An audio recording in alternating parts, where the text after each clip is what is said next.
State sentinel में आपका स्वागत। मैं हूं रविंद्र सिंह। एक बार फिर लोकसभा चुनाव 2024 का लेखा जोखा लेकर आपके सामने हाजिर हुआ हूं। खासकर जम्मू कश्मीर की जो 5 सीटें हैं उसका पूरा विवरण लेकर मैं आपके सामने हाजिर हुआ हूं।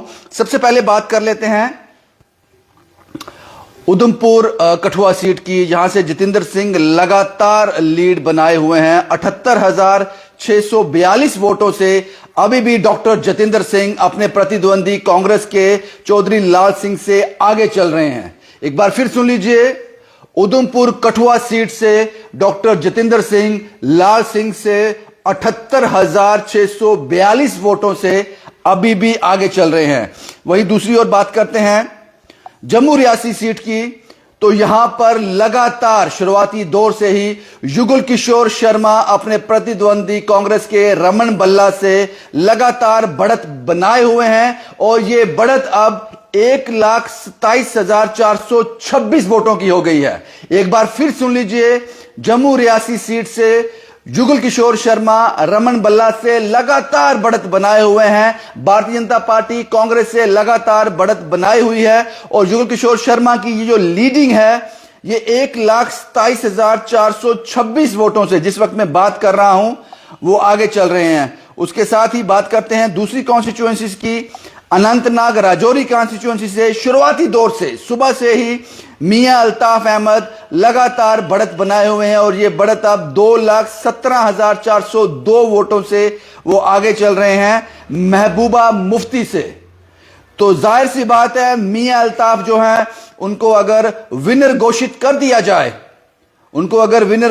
दिया जाए अनंतनाग राजौरी सीट से तो यह गलत नहीं होगा। महबूबा मुफ्ती 2,17,402 वोटों से पीछे चल रही हैं। यह बात थी अनंतनाग राजौरी सीट की।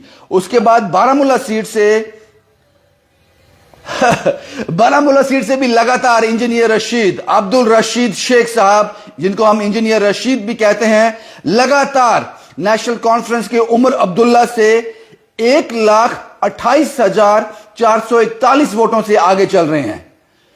तो जाहिर सी बात है, अगर इनको भी विजयी घोषित कर दिया जाए इंजीनियर रशीद को, यह गलत नहीं होगा। हालांकि जो फाइनल डिसीजन आना बाकी है, लेकिन उमर अब्दुल्ला और महबूबा मुफ्ती दोनों फॉर्मर चीफ मिनिस्टर रह चुके हैं, पूर्व मुख्यमंत्री रह चुके हैं जम्मू कश्मीर के, और दोनों ही अपनी सीटें हार रहे हैं। उमर अब्दुल्ला बारामूला से और महबूबा मुफ्ती अनंतनाग राजौरी से। ये दोनों ही सीटें अपनी हार चुके हैं कह सकते हैं, क्योंकि बढ़त बहुत ज्यादा है। उसके बाद बात की जाए श्रीनगर कॉन्स्टिट्यूएंसी की, वहां से नेशनल कॉन्फ्रेंस के आगा सईद राहुल्ला मेहदी साहब अभी भी आगे चल रहे हैं अपने प्रतिद्वंदी वाहिदुर रहमान परा से, जो पीडीपी से आते हैं। और नेशनल कॉन्फ्रेंस ने लगातार पीडीपी से श्रीनगर सीट पर बढ़त बनाई हुई है। यह बढ़त 1,48,910 वोटों से आगे चल रहे हैं सईद साहब। और एक बार फिर जिस सीट का आपको खासकर जम्मू के लोगों को बेसब्री से इंतजार था और हमने बार बार अपने रिपोर्ट में कहा था कि जम्मू रियासी सीट और उधमपुर कठुआ सीट में 4 ही कंटेस्टेंट हैं जिस पे हमारा फोकस था। रमन बल्ला, युगल किशोर, चौधरी लाल सिंह और डॉक्टर जितेंद्र सिंह, इन्हीं के बीच कंपटीशन है। और वही कंपटीशन युगल किशोर शर्मा जम्मू रियासी सीट से रमन बल्ला से 1,27,426 वोटों से अभी भी आगे चल रहे हैं। और वहीं दूसरी ओर कुछ और मैं तस्वीरें आपके साथ साझा कर दूं। दूसरी ओर लगातार बढ़त बनाए हुए हैं डॉक्टर जितेंद्र सिंह उधमपुर कठुआ सीट से। हालांकि यह कहा जा रहा था कि यह जो फाइट होगी नेक टू नेक होगी, लेकिन अब ये रुझान एक तरफा जाते हुए दिखाई दे रहे हैं।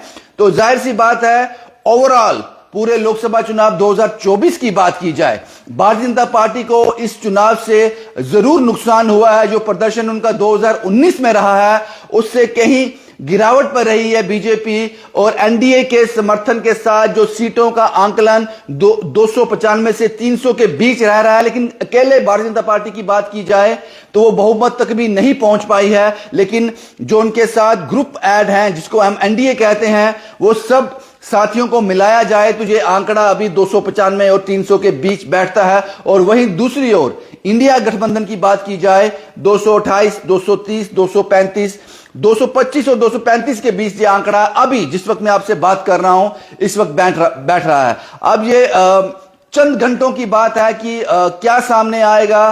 क्या पंडित जवाहरलाल नेहरू के बाद प्रधानमंत्री नरेंद्र मोदी फिर से तीसरी बार जीतकर सामने आएंगे, फिर से तीसरी बार सरकार बनाएंगे? क्योंकि आज के पूरे इतिहास में अगर बात की जाए, जब से ये लोकसभा चुनाव का इतिहास बना हुआ है, जब से देश आजाद हुआ है, इकलौते ऐसे प्रधानमंत्री हैं पंडित जवाहरलाल नेहरू जिन्होंने 3 बार लगातार जीत हासिल की थी। और अब ये जो भूमिका है ये नरेंद्र मोदी सरकार निभा रही है। अगर ये आज का चुनाव जीत जाते हैं, अगर ये सरकार बनाने में कामयाब हो जाती है भारतीय जनता पार्टी इस बार, तो जाहिर सी बात है कि ये दूसरे प्रधानमंत्री होंगे जो तीसरे टर्म में वापस देश के प्रधानमंत्री बनेंगे। बाकी मैंने सारा लेखा जोखा आपके साथ साझा कर दिया। और ज्यादा अपडेट के साथ हमारे साथ जुड़े रहिए आप, पल पल की खबर आप तक पहुंचाते रहेंगे। शुभम कुमार के साथ Ravindra Singh, the state sentinel के लिए।